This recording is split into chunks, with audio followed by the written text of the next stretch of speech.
अंगद कहै जाऊँ मैं पारा, जिय संशय कछु फिरती बारा।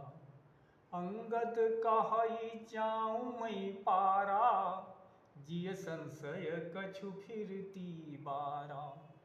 सुग्रीव की वानर सेना समुद्र तट पर बैठी हुई है और समुद्र पार करके लंकापुरी जाना है। तो युवराज अंगद कहते हैं कि अंगद कहै जाऊँ मैं पारा, जिय संशय कछु फिरती बारा। क्योंकि अंगद युवराज हैं, उनकी अवस्था कम है, आयु कम है, बाल्यकाल में है। तो वो कहते हैं कि मैं चला तो जाऊंगा, लेकिन वापस आने में कुछ संशय है, क्योंकि मैं इधर से जाके वहाँ पर हमें ज़्यादा परिश्रम करना पड़ेगा, उधर से हो सकता मैं आ ना पाऊँ। कुछ विद्वान ज्ञानीजन इसे इस प्रकार से चरितार्थ करते हैं कि अंगद कहै जाऊँ मैं पारा, जिय संशय कछु फिरती बारा।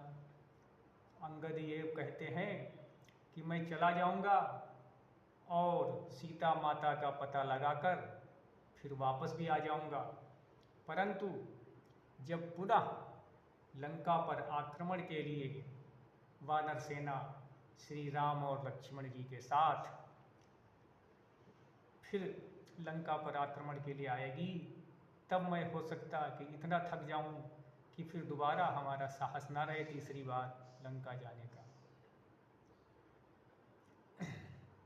तो सभी विद्वान गण इसका अलग अलग अर्थ निकालते हैं। चौपाई एक है और अर्थ अनेक है। अंगद कहै जाऊँ मैं पारा, जिय संशय कछु फिरती बारा। और कुछ लोग ये कहते हैं कि लंका इतनी सुंदर थी, उसकी सुंदरता का वर्णन नहीं किया जा सकता।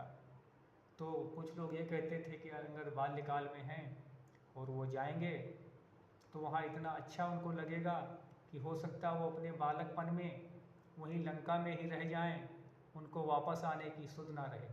तो श्री गोस्वामी तुलसीदास जी ने तो बहुत ही सरल भाषा में लिखा है कि अंगद कहै जाऊँ मैं पारा, जिय संशय कछु फिरती बारा। परंतु अनेक अन्य विद्वान उसकी अलग अलग व्याख्या करते हैं